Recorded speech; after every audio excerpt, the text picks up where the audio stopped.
Shalom. Shalom. Pertanyaan pertama langsung ujian nih.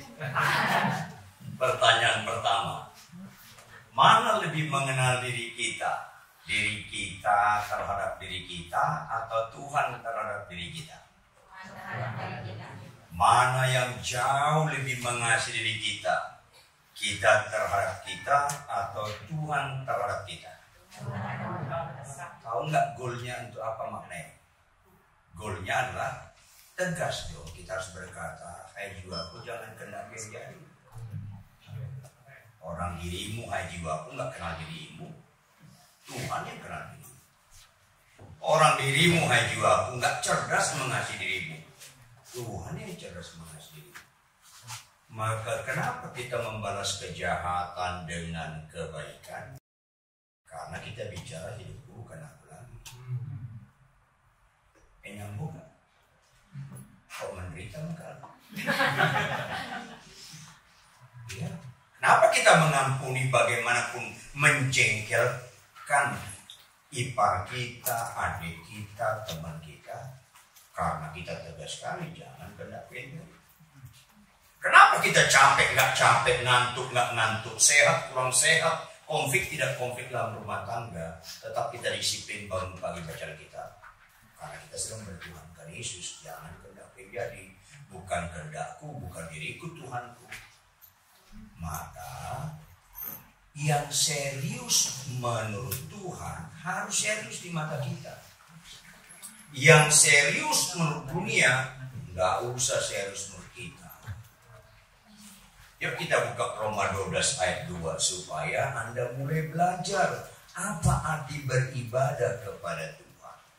Roma 12 ayat 2. Kalau boleh, misalnya dibilang Rabi sih. Kalau saya khotbah sebenarnya bawa Alkitab, bukan Alkitab. Plus buku catatan. Karena Anda dan saya kalau mendengar firman Tuhan tidak mental seorang murid, kita hanya sebatas pengetahuan. Ini masalahnya. Yuk, Roma 12 ayat 2. Sama-sama kita baca dengan catatan, perhatikan baik-baik yang kita baca. 1, 2, iya. Janganlah kamu menjadi serupa dengan dunia ini, tetapi berubahlah oleh pembaruan budimu, sehingga kamu dapat membedakan manakah kehendak Allah, apa yang baik, yang berkenan kepada Allah. Yuk, jadi murid Tuhan. Kalimat mana yang mengandung unsur peringatan? Kalimat mana yang mengandung unsur larangan? Ngerti gak? Alkitab kurang kerjaan melarang yang gak serius. Kurang kerjaan kita. Jangan Anda mati sampai umur gak 100 tahun. Itu gak serius. Halo, saya sedih kalau saya beriman umur saya 120 tahun. Ini lucu-lucu sedih. Karena itu bicara kuantitas. Sesat. Saya sudah berapa kali ngomong sama ada pendeta-pendeta kalau saya pimpin seminar bilang, Pak, saya beriman umur seru. Kalau kau beriman 120 tahun itu serupa dengan dunia ini. Pada hakikatnya memang lu takut mati. Jangan dusta di antara kita lah. Kalau umur 120 tahun, adik kakak lu udah pada mati. Anak-anak lu pun kemungkinan udah pada mati. Ngapain orang lain ngurus lu? Ngapain? Yang kedua, kalau umur panjang ukuran rohani, kenapa Yesus nggak mati di kayu salib umur 120 tahun? Ada tahu nggak dia mati umur berapa? 33 tahun lebih dikit. Kenapa lu belum mati-mati umur 30? Karena bicara kualitas, apa yang kau isi dengan hidupmu. Daripada umur lu 70, 80 gak mati-mati, tapi suka sakit hati, gampang tersinggung, fitnah orang, sampai tetangga Anda bilang, kenapa belum mati popo satu ini? Sampai disumpahin loh. Tahu tuh popo gak ya? Yang gak tahu emang gue pikirin dong.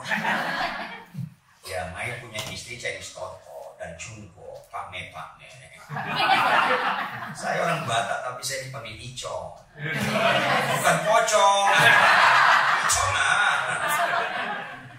Iya, jadi bukan soal panjang umur pendek umur, tetapi apa yang kau isi dengan usiamu. Yes. Ini penting. Mending kalau tahun depan Anda masih berzina, tahun depan Anda masih menjalani homoseksual, mending mati lah tahun ini. Ya, daripada minta dosa nyusahin orang banyak orang. Ketawa Anda mengandung kepedihan. Jangan serupa dengan dunia ini, serius. Amin. Kalau kanker gak serius. Ya. Kanker dibilang serius kan kepada orang gak percaya atau bayi rohani. Bagi dewasa rohani, kanker sangat menolong kita cepat mati masuk surga. Halo, orang Kristen suka nggak kesembuhan? Kan sedih kan? Agama lain suka nggak kesembuhan? Suka. Maaf saya, penjahat suka nggak kesembuhan? Suka. Kalau sampai penjahat pun suka, berarti kesembuhan itu nggak ada istimewanya. Penjahat pun suka loh. Kenapa nggak cerdas? Ada nggak firman Tuhan kasihlah musuhmu? Ada nggak firman Tuhan balaslah kejahatan dengan kebaikan? Ada nggak firman Tuhan jika ditampar pipi kiri kasih pipi kanan? Penjahat suka nggak? Agama lain suka nggak? Orang Kristen suka nggak? Enggak juga. Enggak juga masalahnya. Ke neraka aja lu semua. Masalahnya enggak juga kan? Artinya apa? Mayoritas orang Kristen serupa dengan dunia. Makin sedih saya, mayoritas pendeta pun serupa dengan dunia. Akhirnya merasa diurapi kalau mobilnya mewah. Ada apa Kristen? Mobil mewah, jam tangan 1 miliar lebih. Tapi lagunya apa? Ku tak membawa. Tindakan lu dengan nyanyian lu berlawanan. Malaikat kalau ada orang seperti ini, malaikat langsung lapor sama Tuhan. Ini pembohong ini. Saya samper ya. Mau disamper orang. Kenapa? Dia bilang gak dibawa, tapi berkatmu Tuhan terhadap dia begitu banyak disita untuk hal-hal yang tidak dibawa. Jahat sekali orang seperti ini. Saya sampai, jangan. Kenapa sabar sekali kau Tuhan? Nanti ku utus hamba ku Rituan Luka Barat kot barisi. Bertobat nanti. Amin. Ayolah, halo. Anda ganteng, Anda cantik. Itu bukan nilai. Jangan bodoh lah, itu bukan nilai. Wanita, kecantikan itu dari dalam atau dari luar? Ingat, kenapa lu bisa di salon 4 jam gak baca kitab 4 jam? Ini nyambung lagi kan? Lucu sedih. Makanya rata-rata orang di ibadah kayak rohani. Jangan lihat rohani saya waktu khotbah, karena gampang sekali rohani saat khotbah. Jangan lihat rohani orang ketika penyembahan, bahasa roh, nubuat, mimpi pujian. Bagus mimpi pujian, yang bagus. Tapi itu bukan ukuran rohani. Halo, kalau Anda mau lihat rohani saya, tinggal di rumah saya 6 bulan atau 1 tahun. Ya sehari-hari, termasuk ketika si homilin naik punya istri, kurang hemat berkata-kata. Rohani nggak saya, itu ukuran rohani.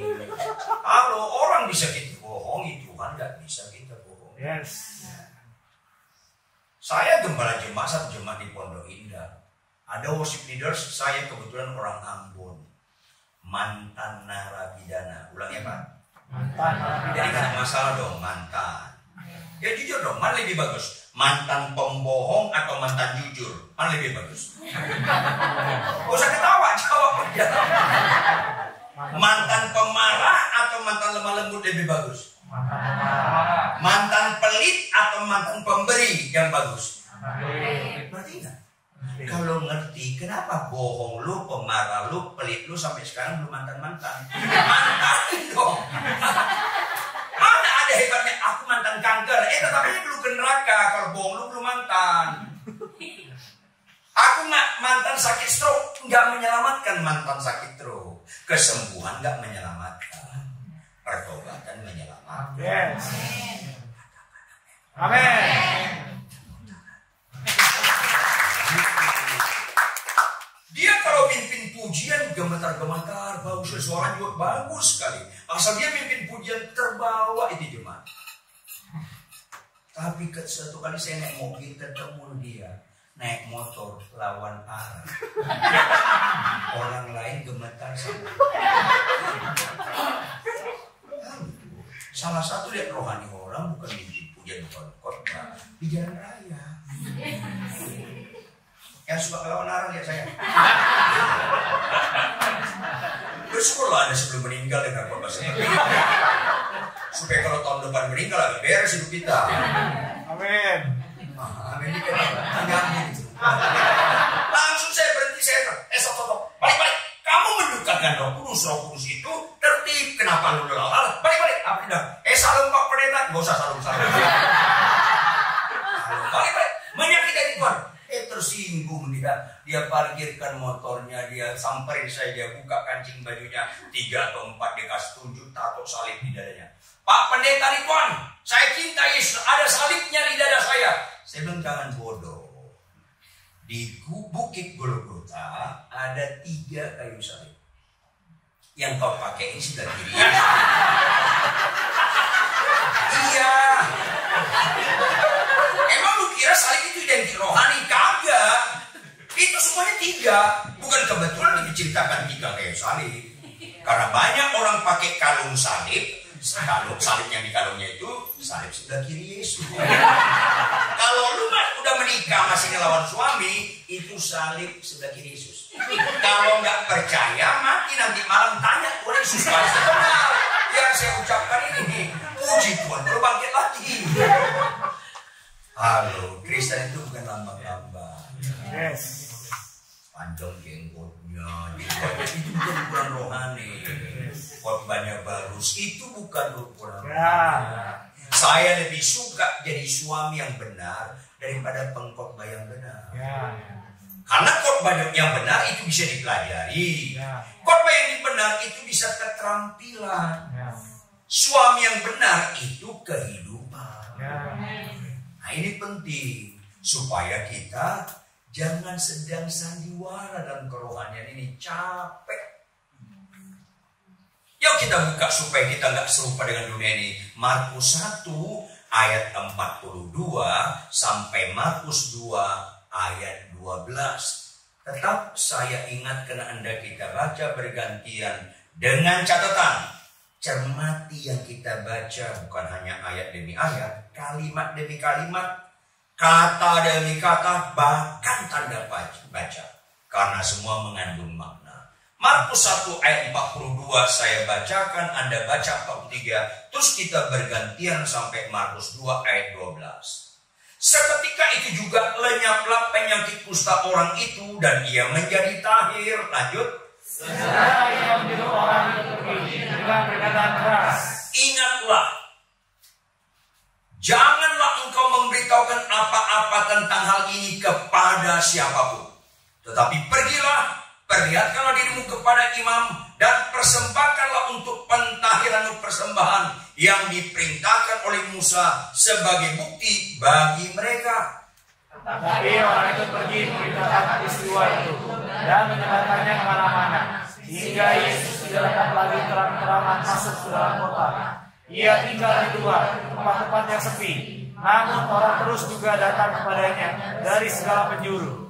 Kemudian sesudah lewat beberapa hari, waktu Yesus datang lagi ke Kapernaum, tersiarlah kabar bahwa ia ada di rumah.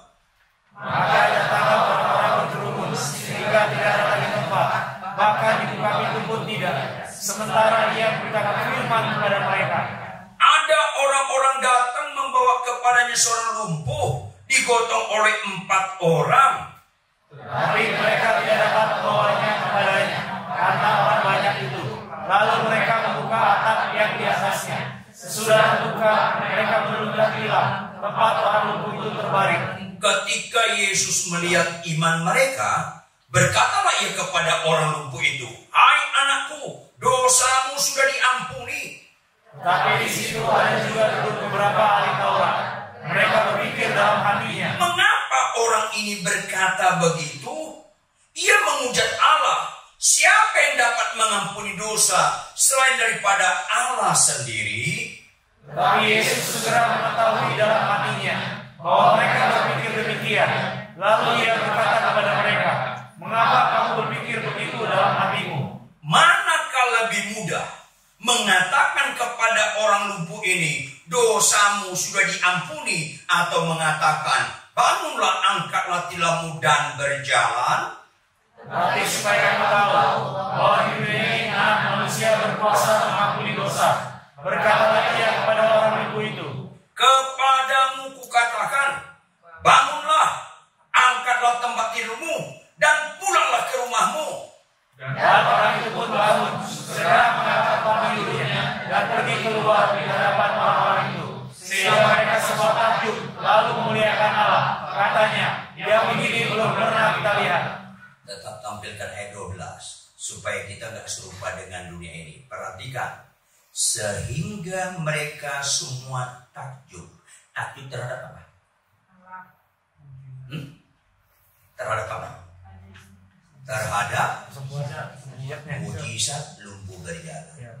Lalu memuliakan Allah seperti ini belum berbobot. Halo? Karena kita melihat mujizat menurut manusia, bukan mujizat menurut Tuhan. Ayo jawab. Pernah baca Lukas 17, 10 orang sakit kusta datang ke dukun atau ke Tuhan Yesus? Berapa yang percaya bahwa Yesus sanggup menyembuhkan mereka? 10. Semua. Berapa yang sembuh? Berapa yang menyenangkan hati Tuhan?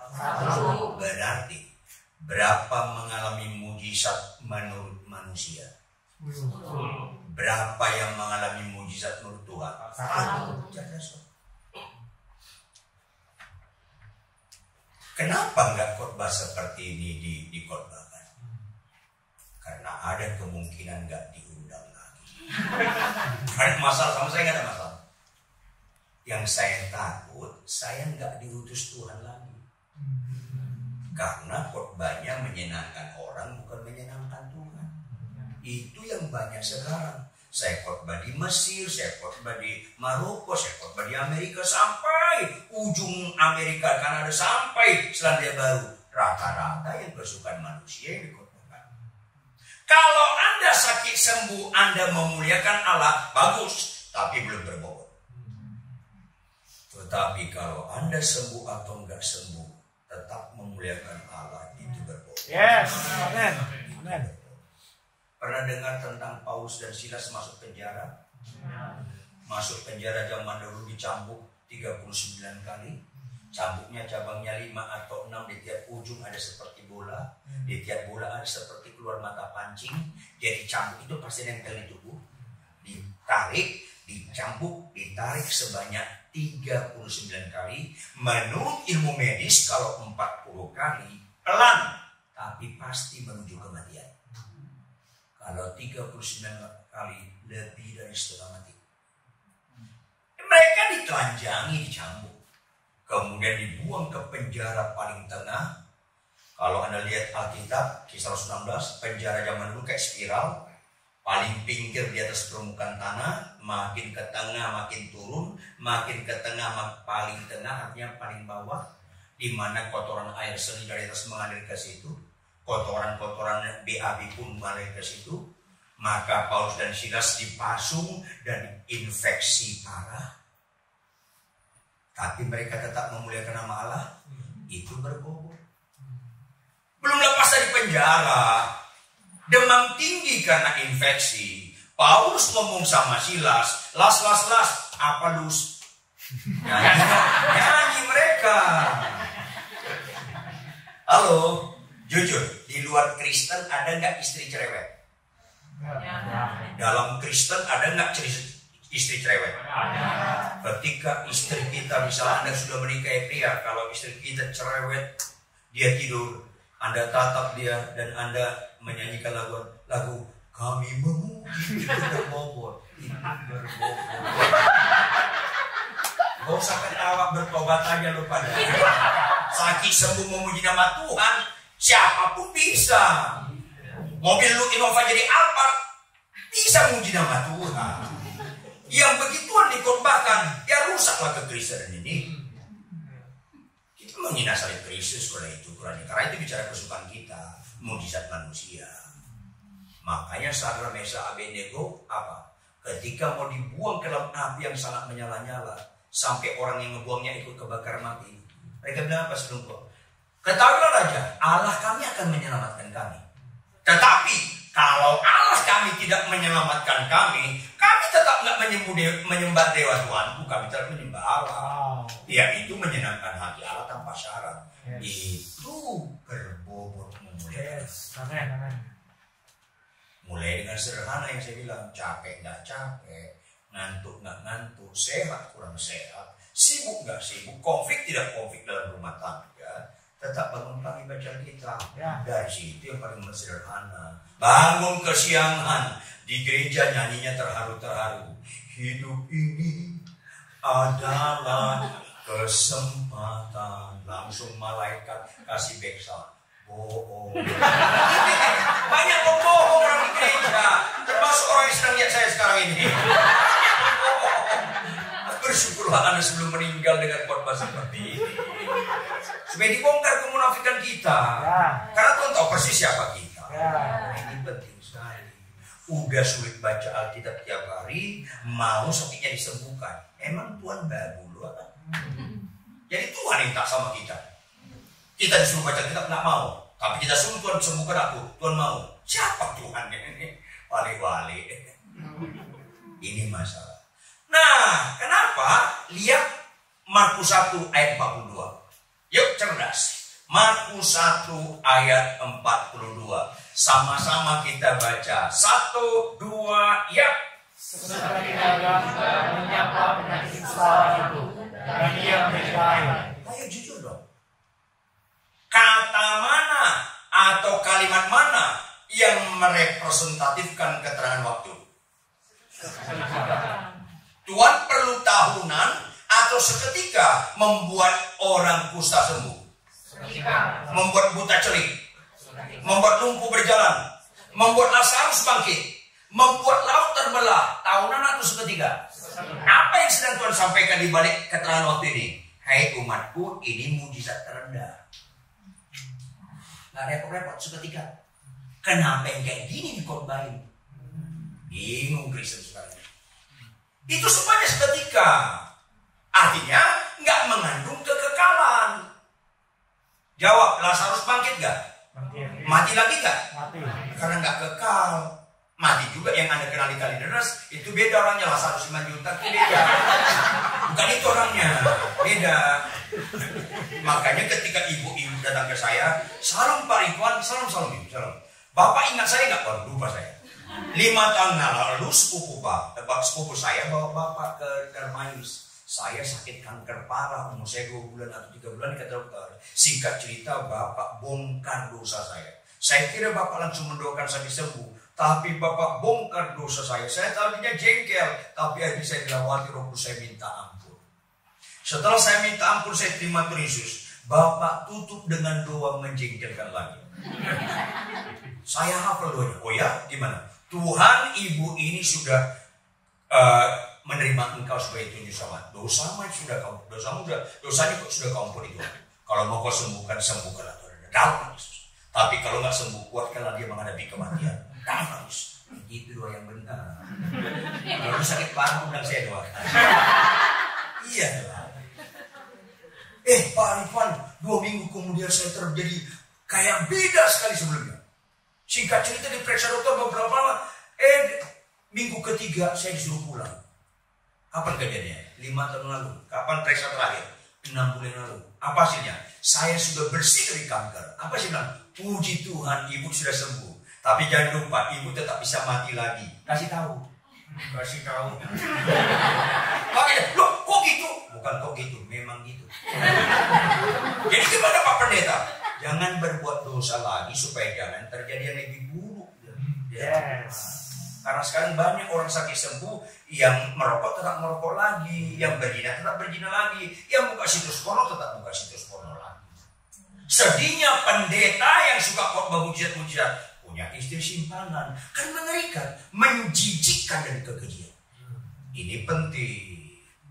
Khotbah kayak gini kurang populer, dan ada tetap kemungkinan gak diundang. Ada masalah. Karena kita khotbah bukan soal diundang, soal diutus Tuhan. Di kolong jembatan pun saya khotbah. Di pesisir Malaysia, daerah miskin di Malaysia juga saya khotbah. Yang penting jiwa selamat. Kan itu. Seketika, jujur, saya tanya wanita, ya siapa yang sudah menikah? Angkat tangan tinggi-tinggi. Yang sudah menikah perempuan. Tinggi-tinggi, jangan setengah tiang supaya orang nggak kasih. Oke. Tolong jawab. Membuat seorang istri tunduk pada suami bisa seketika atau tahunan? Ibu-ibu jangan bapak-bapak. Bapak-bapak yang jauh punya akan pahit. Yuk jujur, kalau ada di rumah duka Atmajaya Pluit, mayat didoakan bangkit dengan melihat seorang istri tunduk pada suaminya. Mana lebih dikagumi orang Kristen? Mayat bangkit atau istri tunduk pada suaminya? Mayat bangkit kan? Karena mental dukunya belum tuntas. Kenapa nggak mau kita berubah dan serupa dengan dia? Ya. Saya lebih kagum seorang istri tunduk pada suami daripada mayat bangkit. Karena mayat bangkit pun mati lagi. Amin. Amin. Kalau sakit sembuh, puji Tuhan sakit sembuh. Tapi jangan main-main dalam dosa lagi. Karena saya nggak kagum dengan kesembuhan. Karena Tuhan pun nggak kagum. Dulu saya kagum. Ada yang bilang, Pak Tuhan itu anti kesembuhan. Siapa bilang? Saya sakit jantung parah 6 bulan 23 hari berbaring di rumah sakit Cipto tahun 79 sampai tahun 80. Nggak ada harapan hidup. Jangankan duduk, miringkan badan aja nggak bisa. Berat saya 32 kg. Super langsing. Mau langsing sakit jantung gak? Kepala kardiolog rumah sakit Cipto saat itu, Profesor Dr. Kadarman berkata, nggak ada harapan hidup. Yang saat itu juga belum ada rumah sakit harapan kita. Kalau tahun ini saya 43 tahun jadi hamba Tuhan, kalau bukan Tuhan tolong, nggak mungkin dong. Orang nggak kenal saya bilang itu notabar itu anti kesembuhan. Jangan anti kesembuhan sekaligus jangan utamakan kesembuhan. Setelah sakit sembuh, what next? Apa berikutnya? Bertobat nggak? Yang pelit mantan pelit nggak? Yang pemarah mantan pemarah? Itu masalahnya. Ini penting. Seketika maka khotbah di gereja jangan lagi menekankan sakit sembuh. Tapi kalau kita tim khotbah di Madura, saya pernah diundang khotbah di Madura, khotbah di Padang, saya pernah juga diundang khotbah di Aceh. Audiensnya orang nggak percaya saya khotbah tentang mujizat kesembuhan, karena mata rohani mereka masih mati. Mereka punya mata jasmani melihat mujizat menurut manusia sebagai jembatan. Ulangi, sebagai apa? Bukan tujuan, jembatan. Untuk mencapai tujuan, supaya mereka jangan menerima Yesus sebagai penyembuhku saja, tapi Yesus juru selamatku. Penyembuhku nggak menyelamatkan. Kalau kita rame-rame pelayanan ke Semarang naik mobil, naik apa? Mobil.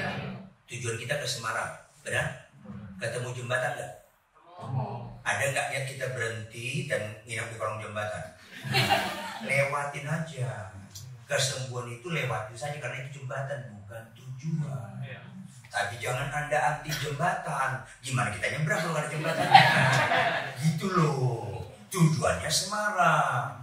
Tujuannya hidupku bukan aku lagi, melainkan Kristus dalamku. Amin. Karena Kristus adalah gambar kesempurnaan kealahan. Kita dulunya diciptakan segambar dengan Allah. Harus pulih dengan proses. Nggak bisa seketika. Apa itu? Aku makin berkurang, Yesus makin bertambah. Yes. Aku makin berkurang, Yesus makin bertambah. Sampai titik aku nggak berkurang lagi tapi habis. Apa itu? Hidupku bukan aku lagi. Kelihatan dari Bukan khotbah, bukan mujizat, tapi karakter. Amin. Ini penting. Makanya lihat ayat 43, cerdas. Ayat 43. Setelah dia disembuhkan dengan seketika, ayat 43. Segera ia menyuruh orang itu pergi dengan apa? Kalau peringatan keras harus serius gak? Serius. Kenapa ini gak dikhotbahkan? Peringatan keras. Apa peringatan kerasnya? Ingatlah. Janganlah engkau memberitahukan apa-apa tentang kesembuhan ini. Jangan. Sakit sembuh bukan berita Injil. Ini penting sekali supaya Anda jangan gagal fokus. Dilarang dengan keras loh. Ini peringatan keras loh, bukan peringatan biasa loh. Peringatan keras. Jangan berbicara lagi kepada siapapun, tetapi pergilah, perlihatkanlah dirimu, artinya beribadahlah. 10 orang sakit kusta, semuanya sembuh. 1 yang balik beribadah. Yang 9 soal aku sembuhku. Siapa sembuh? Yesus. Oh, Yesus menyembuhku. Kalau kau beritakan Yesus penyembuhku, nanti orang datang ke Yesus kayak dukun. Bukan sebagai Tuhan, sebagai penyembuh toh. Ini yang bahaya. Makanya banyak yang terpanggil. Itu bukan gertakan. Itu pasti digenapi. Gemeter dong baca ayat itu. Karena orang lebih suka Yesus menyembuhkan penyakitku daripada Yesus membongkar dosa dan kejahatanku. Ini masalahnya. Suka Yesus yang memberkatiku berlimpah-limpah daripada Yesus membongkar kemunafikanku. Ini masalah. Akhirnya bisa khotbah, tetapi belakang main-main dalam dosa. Bisa mujizat-mujizat, tapi di belakang tetap melawan Tuhan. Ini masalahnya. Maka, apa yang terjadi? Lihat ayat 45. Orang ini melawan peringatan Yesus. Sama seperti kebanyakan kami pendeta dan orang Kristen. Apa yang 45? Tetapi orang itu pergi memberitakan peristiwa itu dan menyebarkannya. Itu yang terjadi. Sehingga lanjut. Arti sehingga akibat. Akibatnya Yesus sulit memberitakan Injil. Lebih suka orang mujizat daripada berita Injil. Saya sedih kalau komunitas Anda di sini lebih suka mujizat, sakit sembuh, yang nggak punya anak dapat anak, yang kerjanya makin berlimpah-limpah daripada karakter lu ditata dengan benar. Halo, orang taat tidak mengejar berkat. Orang taat dikejar berkat. Karena kalau kau taat, kau hidup kudus, jujur, rendah hati, suka menolong, berkat tertarik sama Anda. Halo, ada 3 tingkatan percaya. Berapa tingkatan percaya? Rata-rata orang gereja percaya kepada Yesus. Tapi berkurang orang gereja mempercayakan hidupnya kepada Yesus. Beda percaya dengan mempercayakan. Kalau percaya bicara mujizat-mujizat, mempercayakan bicara proses dibentuk. Yang ketiga, puncak daripada rohani, menjadi orang kepercayaan Yesus. Jangan satupun di antara Anda mati, statusnya belum jadi orang kepercayaan Yesus. Itu sedih sekali rasanya. Kenapa Tuhan bilang kepada Petrus, pergilah, beritakanlah Injil ketika Yesus naik ke surga? Karena sudah menjadi orang kepercayaan Yesus. Ini penting sekali. Yaitu apa? Kita menjadi surat-surat yang terbuka yang bisa dibaca orang. Bukan mulut kita terutama beritakan Injil, kelakuan kita. Keluarga istri saya itu bercungkok, Konghucu tulen, gak suka banget menantunya kayak saya 2 meter kurang banyak. Dan gitu dong ketawanya nyakitin. Istri saya sarjana teknik kimia, dapat beasiswa ke Mercedes di Jerman. Saya dulu ke tahun 70 kuliah teater, kuliah musik. Saya dosen drama musikal. Keluarga istri saya latar belakang orang ekonomi sangat kuat. Dia bilang, mau kasih makan apa anak saya dengan menikah sama lo? Kemudian saya bertobat jadi hamba Tuhan. Wah, kasih makan batu nih gini. Tapi pada akhirnya dalam keteladanan hidup, dengan tidak gampang, gak bisa seketika, tahunan. Akhirnya 2 di antara keluarga istri saya jadi gembala jemaat sekarang. Bukan sakit sembuh. Jadi gembala jemaat 2 orang. Mertua saya sebelum meninggal berkata, boleh nggak saya dibaptis? Ngapain khotbah bagus-bagus di mana-mana, keluarga sendiri nggak percaya. Nah, ini penting, bukan soal sakit sembuh, apalagi luar biasa. Pak itu mobilnya 3 apa hebatnya begitu. Karena orang nggak percaya bisa punya mobil lebih mewah daripada itu. Jadi itu kurang. Anda akan binasa kalau itu kurang. Oleh karena itu perhatikan baik-baik. Akibatnya berita untuk meninggalkan dosa, berita untuk dimuridkan supaya bertumbuh, itu mulai langka diberitakan di gereja, di persekutuan, mujizat-mujizat. Ini masalahnya yang mengerikan. Apalagi ibadah yang sejati tidak bicara menerima. Ibadah yang sejati, persembahkanlah tubuhmu sebagai persembahan yang hidup, yang kudus. Puncaknya apa? Yang berkenan kepada Allah. Itu ibadah sejati. Sakit sembuh berkenan pada Anda, itu ibadah palsu kalau itu terus menerus. Tapi kalau Anda yang sombong rendah hati, itu berkenan pada Allah. Kalau bicara ibadah sejati mempersembahkan, itu memberi. Di gereja banyak mereka datanglah ke gereja. Yang nggak punya anak dapat anak, itu menerima. Yang nggak punya pekerjaan dapat pekerjaan, yang nggak punya jodoh dapat jodoh, itu menerima semua. Akhirnya tanpa sadar gereja dengan gunung kawi gak ada beda. Itu kenyataan. Mengandung risiko nggak? Mengandung risiko. Satu gereja di Singapura, satu gereja di Jakarta nggak mau undang saya lagi, nggak ada masalah. Kan kita bicara yang berkenan pada Allah. Dunia lebih banyak suka hal-hal lahiriah, Tuhan lebih suka hal-hal rohani. Ini penting sekali. Maka berita tentang sang kali dipikul salib, berita tentang bertumbuh, meninggalkan manusia lama mulai jarang. Sedih rasanya kalau Anda suka dengar ibadah, tetapi Anda tetap pemarah, Anda gampang tersinggung. Sedih rasanya. Ini penting. Maka kemudian ayat 1 pasal 2. Setelah Tuhan melihat orang itu suka akan mujizat-mujizat, Yesus menyingkir ayat 45. Kemudian sesudah lewat beberapa hari Yesus menyingkir, Yesus datang lagi ke Kapernaum. Tersiarlah kabar bahwa ia ada di rumah. Ayat 2 sama-sama baca. 1, 2, ya. Maka datanglah orang-orang berkumpul sehingga ia ada di tempat, bahkan dibuka pintu pun tidak. Sementara ia memberitakan firman kepada mereka. Datanglah orang-orang berkerumun, penuh rumah itu sampai depan halaman pun penuh. Tujuannya apa? Dengar firman atau melihat mujizat? Melihat mujizat.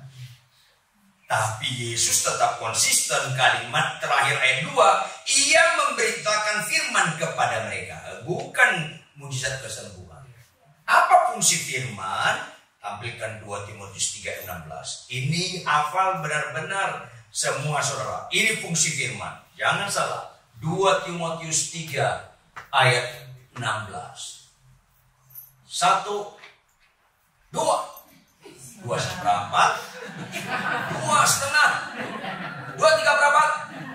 3. Segala tulisan yang diilhamkan Allah memang bermanfaat untuk mengajar, untuk menyatakan kesalahan, untuk memperbaiki kelakuan, dan untuk mendidik orang dalam kebenaran. Amin. Ini fungsi firman, bukan untuk menyembuhkan. Pertama untuk mengajar, supaya kita makin tambah tingkat pengenalan akan menyenangkan Tuhan. Yang kedua apa? Menunjukkan kesalahan. Setiap Anda beribadah di sini, sebelum mulai duduk langsung berdoa, Tuhan, tunjukkanlah kesalahanku, mana tahu ada kesalahan yang belum kau sadari. Utuslah hamba-Mu yang menunjukkan kesalahan dari firman, supaya pulang kita berubah. Beda datang dan pulang. Yang ketiga apa? Memperbaiki kelakuan. Kalau istri saya menikah dengan suami yang terus-menerus diperbaiki kelakuannya, maka wajar nggak perkawinan orang Kristen yang benar makin lama makin bahagia? Absolutely. Karena saya menikah dengan orang yang tidak berubah. Istri saya menikah dengan suami yang senantiasa makin lama makin benar, ya makin bahagia dong. Kalau ada pernikahan makin lama makin kecewa, makin lama makin kecewa, absolut ada yang nggak beres. Pasti, bukan mungkin, pasti. Jangan mati dulu baru insaf. Expire. Iya. Ini penting sekali. Jadi jangan gunakan firman supaya keinginan kita dikabulkan. Ngawur itu. Jangan gunakan firman supaya sakit sembuh. Gunakan firman dengan hal ini. Karena Yesus tetap konsisten memberitakan firman. Ini penting sekali. Maka berita Injil utama buka Lukas 24.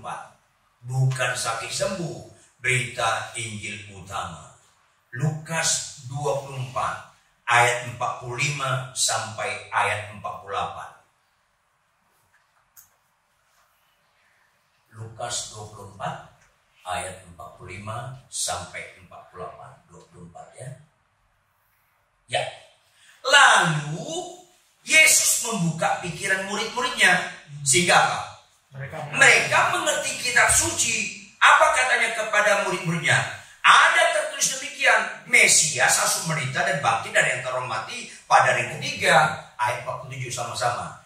Dan lagi dalam namanya berita tentang pertobatan dan pengampunan dosa harus disampaikan kepada segala bangsa, mulai dari ayat 48. Kamu adalah saksi dari semuanya ini.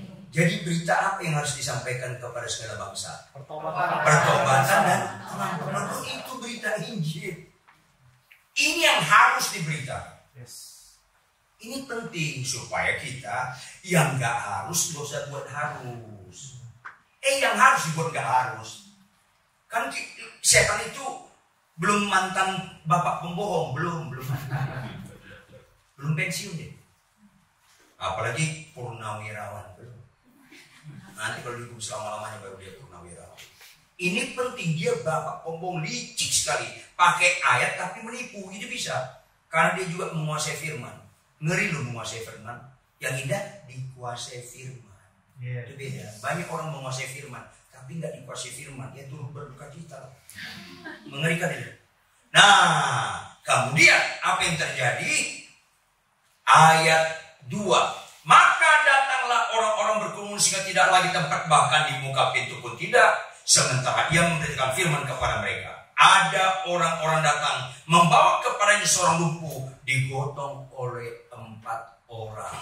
Lihat latar belakang konteks ini. Yang digotong pria dewasa. Yang gotong bisa saudaranya atau tetangganya. Ekspektasi mereka menggotong akan berjumpa Yesus. Makanya kalimat berikutnya apa ayat 4? Ayat 4 apa? Tetapi mereka tidak dapat. Artinya tetapi yang kenyataan nggak sesuai dengan ekspektasi mereka. Umumnya kalau orang seperti ini sebelumnya disiapkan tangga enggak. Ekspektasi mereka ketemu Yesus enggak bawa tangga. Umumnya kejadian seperti ini. Apa yang terjadi? Ya udah, besok kita subuh datang. Tapi yang terjadi enggak berhasil. Coba Yesus lagi mengajar di tanah tinggi dekat Senen. Anda dari sini bawa keluarga Anda yang lumpuh jalan ke sana. Sampai sana penuh, nekat nggak Anda naik ke genteng orang membuka gentengnya? Itu resiko tinggi.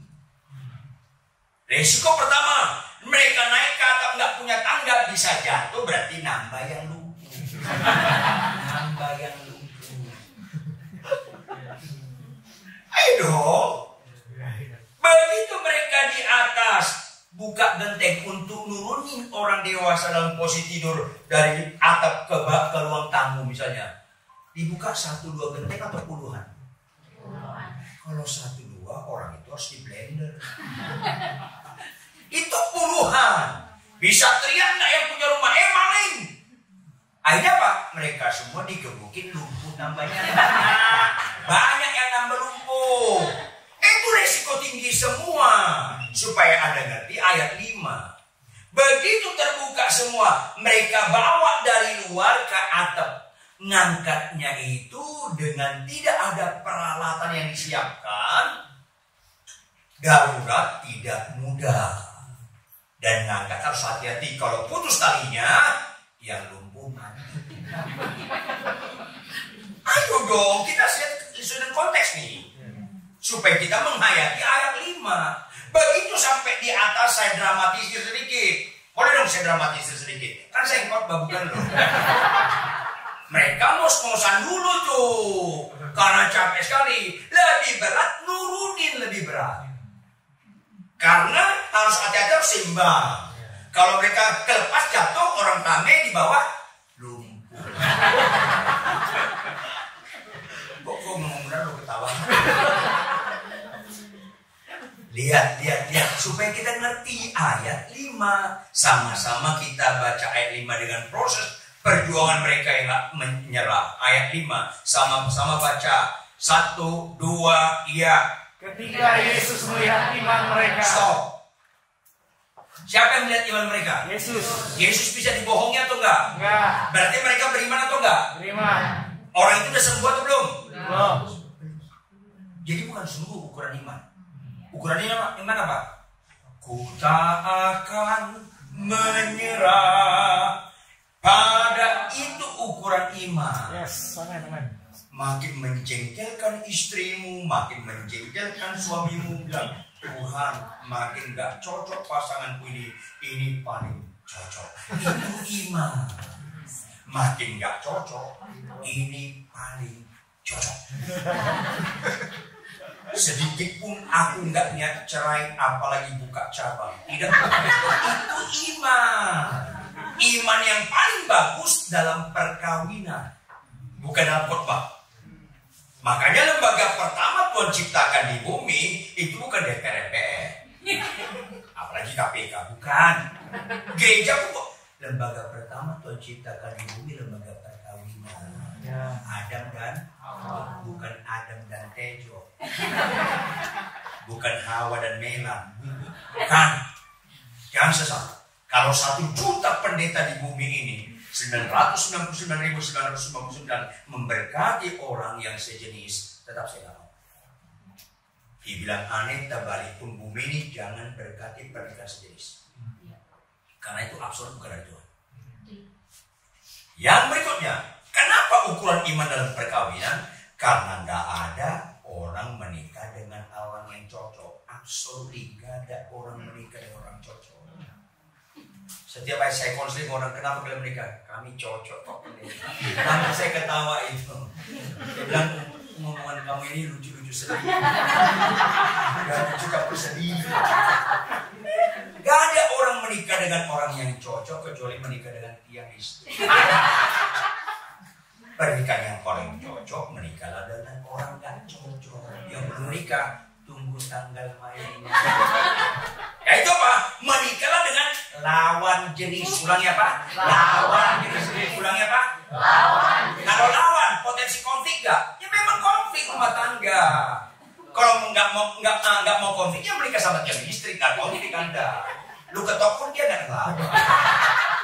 Ketawa lu. Sudut pandang pria dan wanita bukan beda, lawan. Pria itu kalau menikah itu akhir perjuangan. Perempuan waktu menikah itu awal perjuangan. Memang beda. Makanya lebih banyak perempuan menderita daripada pria waktu menikah. Karena pria pragmatis, sudah selesai. Kayak nelayan Jepang, belum dapat ikan kasih umpan, belum dapat umpan, dapat bantai. Yang belum menikah tunggu tanggal mainnya. Ya Tuhan, kenapa kita menikah? Kami bahagia. Ya, nggak ada menikah jadi bahagia, nggak ada. Menikah itu supaya dewasa, supaya ada proses pembonyokan. Dewasa loh. Aduh Tuhan. Makanya di gereja saya dalam tanda kutip orang menikah dipersulit, tanda kutip. Artinya harus dikonseling matang. Kalau matang jangan nikah. Kiamat lokal. Makanya berkata apa waktu menikah itu tam drum tam tam tam drum tam tam tam drum tam tam tam tam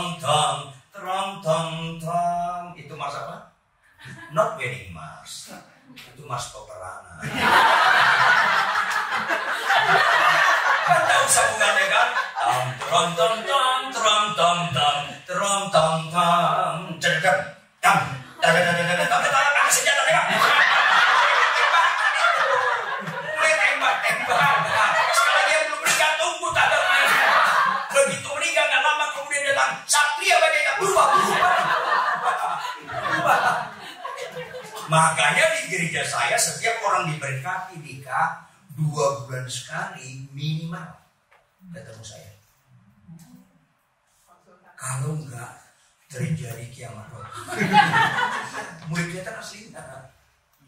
Benar. Dan programnya nyambung. Ini penting sekali. Makanya Yesus melihat iman mereka ketika mereka nggak pernah menyerah. Halo, Anda dan saya harus lebih tahan banting daripada setan. Saya kalau ibadah di gereja saya 30 menit sebelum ibadah kami berdoa. Salah satu pokok doanya mengusir setan. Iblis roh jahat kegelapan tidak boleh ambil bagian dalam ibadah. Kami ikat, kami suruh keluar. Keluar nggak dia? Keluar. Minggu depan ibadah datang lagi ada? Datang. Makanya setiap kali ibadah kami berdoa. Harus keluar dia. Minggu berikutnya datang lagi ya? Lain dengan jemaah. Kalau bapak-bapak bubu mau saya ibadah di sini, keluar. Minggu depan datang lagi.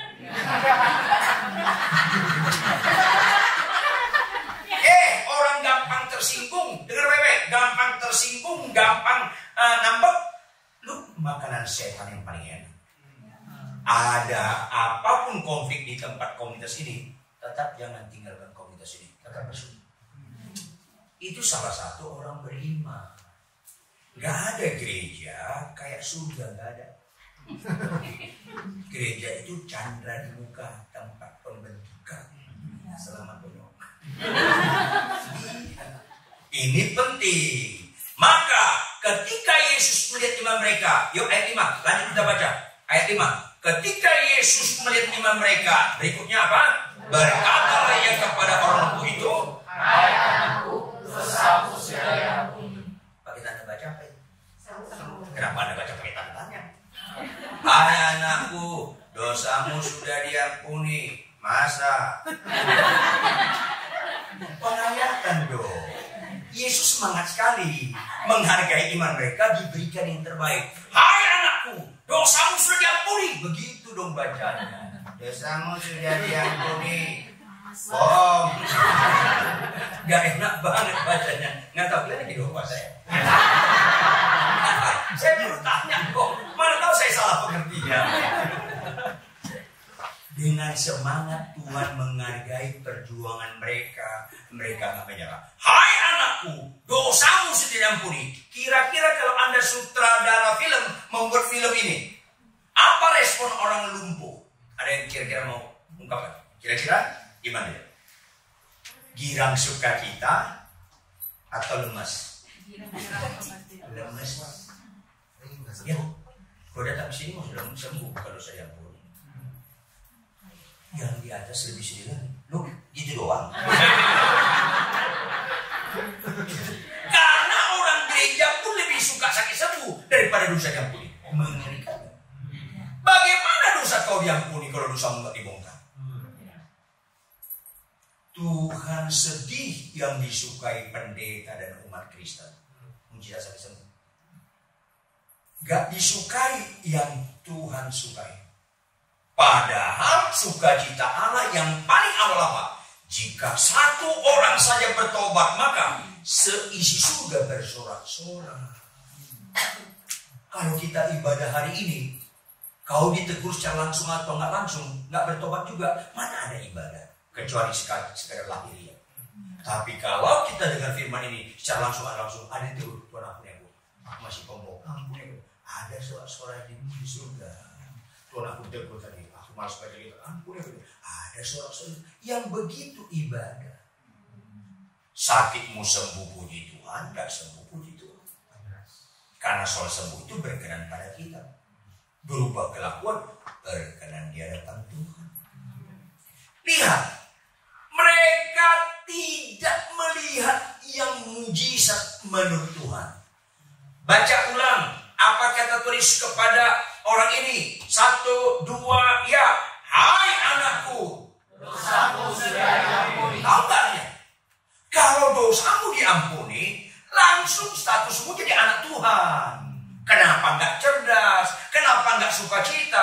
Kalau kau sakit sembuh, nggak otomatis anak Tuhan.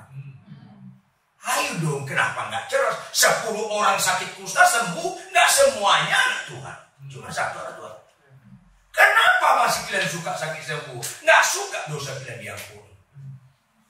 Rasanya kita senantiasa menghina salib Kristus. Ini yang mengerikan. Halo, ibadah kita mengejek Tuhan kalau kita pulang gak bertobat. Ibadah kita sedang menyenangkan hati Tuhan kalau ada dosa kita secara langsung atau tidak langsung ditegur, kita minta ampun. Ada ibadah sejati tempat ini. Ini masalahnya. Makanya kita menyembah Allah dalam roh dan kebenaran. Artinya tidak terbatas ruang dan waktu dengan ukuran-ukuran panca indera, termasuk yang kita lihat dengan mata. Lumpuh berjalan kita lihat dengan mata. Ambilkan 2 Korintus 4 ayat 18. 2 Korintus 4 ayat 18.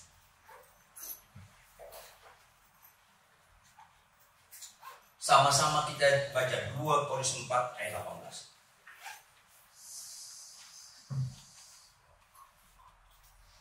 Satu, dua, ya. Sebab kami tidak memperhatikan yang kelihatan, melainkan yang tak kelihatan. Karena yang kelihatan adalah sementara, sedangkan yang tak kelihatan adalah kekal.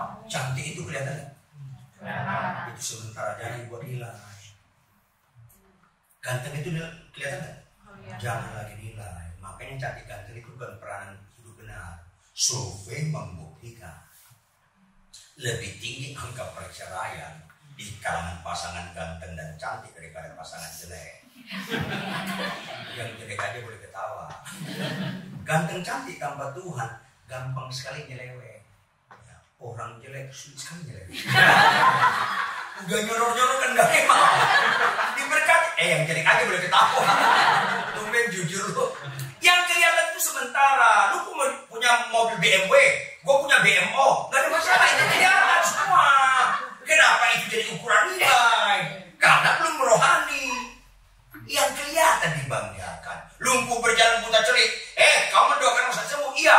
Kau masih maki-maki istrimu gak di rumah? Masih sih. Ngapain tuh? Gak ada hebatnya doa sembuh itu. Kalau kau maki-maki di rumah, istrimu cuma lu gak lihat. Paling itu ukuran rohani yang gak kelihatan. Ini penting. Kenapa manusia ini masih serupa dengan dunia ini? Gak mau berubah melalui pembaruan budinya, di mana terletak paradigma, tata nilai, mindset, dan tujuan hidup. Mana orang Kristen lebih panik? Terlambat pesawat atau terlambat ibadah? Ketahuan mengenai kepentingan. Nyambung gak sih? Nyambung lah orang Anda yang saya maksud. Kenapa? Karena uang. Kalau terlambat pesawat, angus tiketnya. Kalau terlambat ibadah udah lewat kolektornya. Kan gitu. Ketawa lu. Gak demen gue lihat. Yang kelihatan itu gak bersifat kekal. Puji Tuhan, jumlahnya puluhan ribu itu gak nilai. Mega church seringkali blunder. Gereja kami maksimal 300 orang. Lebih dari itu harus pecah. Kenapa? Gembala itu harus mengenal jemaatnya. Ada suami istri bertengkar, saya konseling. Bapak ibu, tahun 92 kasus lain seperti ini, gini. Tahun 97 begini, 2004 begini. Lu kok bapak ingat? Saya catat.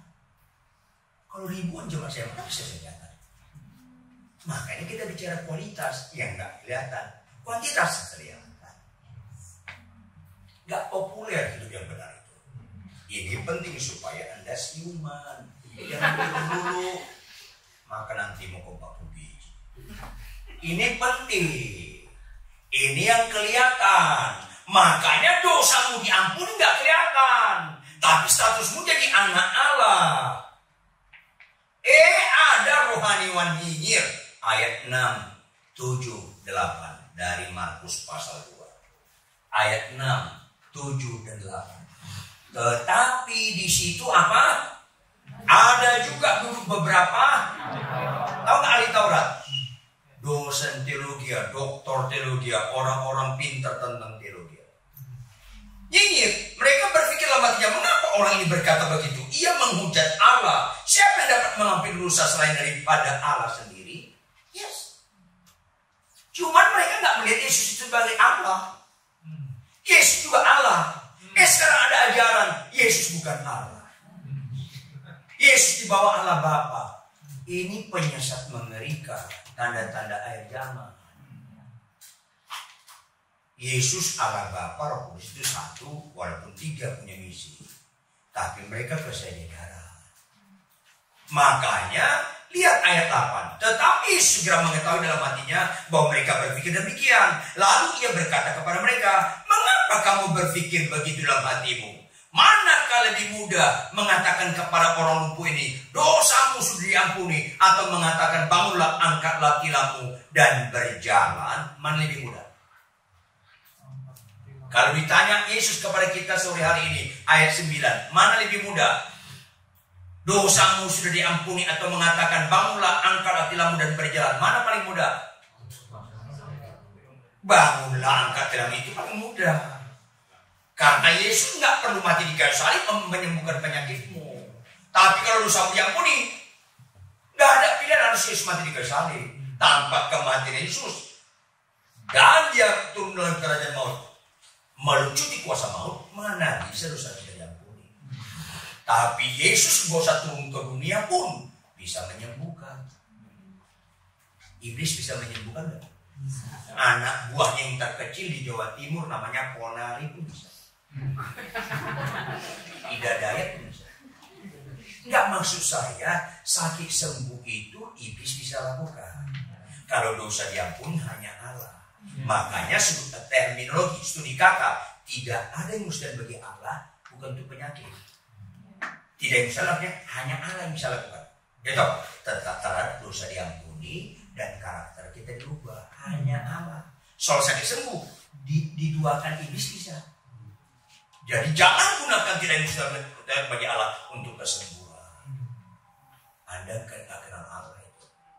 Makanya ayat 10 sama-sama kita baca. Ayat 10 sama-sama kita baca. 1, 2, ya. Tetapi supaya kamu tahu bahwa di dunia ini anak manusia berkuasa mengampuni dosa. Ayat 11. Dan tujuannya ia berkata demikian ayat 11. Tujuannya bukan Yesus penyembuhku. Tujuannya ayat 10. Supaya kamu tahu bahwa di dunia ini anak manusia berkuasa. Siapa anak manusia? Allah hanya mengampuni. Yesus itu Allah juga. Karena hanya Dia yang bisa mengampuni. Ini penting supaya Anda jangan mengurangi kadar keilahian Yesus. Itu penyesat yang begitu tipis, seolah-olah ngajar kebenaran, tapi menyesatkan orang. Saya kasih tahu Anda ya, kalau ada orang gelepar-gelepar di lantai ini, mulutnya berbusa, suaranya serem, saya kasih tahu, itu kerasukan roh jahat pangkat kopral. Usah takut. Saking rendahnya, nggak pintar nyamar dia. Karena iblis itu bapak pembohong. Langsung ketahuan, ini kerasukan setan, langsung ketahuan. Nggak hebat nyamarnya. Tetapi kalau orang khotbah, dia punya istri simpanan. Misalnya saya punya istri, jangan Anda tahu, saya khotbah bagus, Anda lihat saya rohani, itu kerasukan roh jahat kelas tinggi.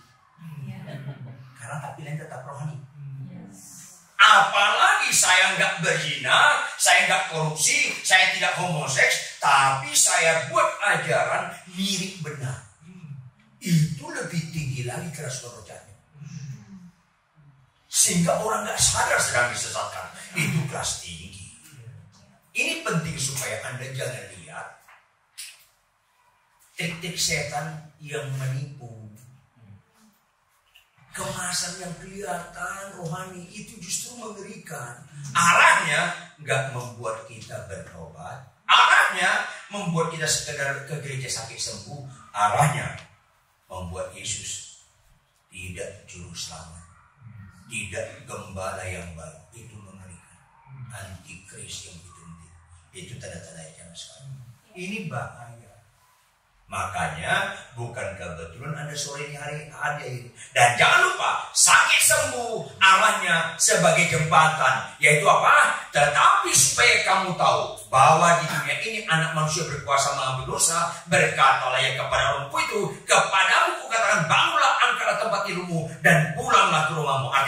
Yesus berkata, bangunlah, angkatlah tempat tidurmu dan pulanglah ke rumahmu, supaya mereka tahu Yesus Juru Selamat, bukan penyembuh. Maka sedih kalau ke gereja nggak meninggalkan dosa. Sedih kalau ke gereja kagum dengan lumpuh berjalan, nggak kagum. Jujur Anda lumpuh jadi berjalan. Rendah hati Anda lumpuh jadi berjalan. Yang itu yang penting.